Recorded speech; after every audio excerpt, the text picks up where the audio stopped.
অনেক বছর আগে 10 জন বন্ধুরা ছিল, তারা একটা তীর্থযাত্রাতে গেছে। কোথায় গেছে? সবাই শুনছে, তীর্থযাত্রাতে গেছে। তো তখনকার দিনে কি ছিল, যারা ধনী লোক তারা মানে রাস্তার মাঝে মাঝে একটা পর্ণকুটির মতন বানায়, মানে যারা যে তীর্থযাত্রাতে যাবে তাদেরকে মানে থাকার ব্যবস্থা করে। তো এই 10 জন বন্ধু যখন তীর্থযাত্রাতে যায়, এই পর্ণকুটিরে ওরা মানে থেকেছে। রাত্রে 12:30 হয়ে গেছে, শ্রীরঙ্গম জায়গার নাম। তো 12:30 দিকে যখন ও পর্ণকুটির ভিতরে ওরা ঘুম দিচ্ছে, তখন হঠাৎ দেখছে যে খুব বেশি ঝড় বৃষ্টি। তো এরা সবাই উঠে গেছে, উঠে দেখছে যে ওখানে বিদ্যুৎ চমকাচ্ছে, আর এই যে বাজ পড়ছে ওদের পর্ণকুটিরে পাশে পড়ছে। এখন এই 10 জন খুব বুদ্ধিমান্ত লোক, মানে খুব বুদ্ধি লোক। তো ওরা ভাবছে যে মনে হচ্ছে কারো কপালে আজকে লেখা আছে মৃত্যু। তো একজন কপালে যে মৃত্যু লেখা আছে, তার জন্য আমরা সবাই কেন মরে যাব, একটা যুক্তি করি। তো ওরা কি যুক্তি করেছে, এই পর্ণকুটিরে একটু দূরে একটা গাছ ছিল। বলো আমরা কি করব, এক একজন যাব, গাছটা ছুবো, চলে আসবো।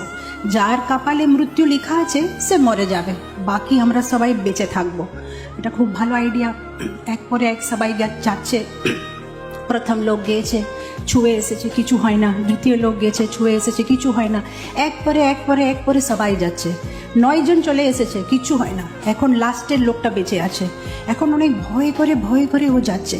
শেষে গেছে, গাছটা ছুঁয়েছে, যেই গাছটা ছুঁয়েছে সেই মানে বাজ পড়েছে ওর মাথাতে না, পর্ণকুটিরে।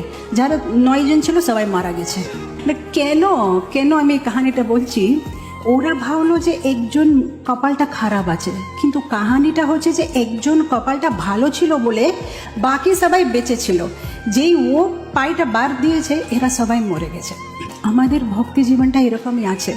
আজকে যে আমরা সবাই ভক্তিতে বেঁচে আছি, হতে পারে আমরা ভাবছি আমাদের জপের জন্যে, আমাদের সাধনার জন্যে, আমাদের পূর্বজন্মে কর্ম জন্যে, আমাদের সুকৃতি জন্যে, কিন্তু এইগুলো জিনিস জন্যে না আমরা বেঁচে আছি। আমরা যে ভক্তিতে বেঁচে আছি কেবলমাত্র একজনের জন্য, এটা হচ্ছে হিজ হোলিনেস জয়পতাকা স্বামী গুরু মহারাজ।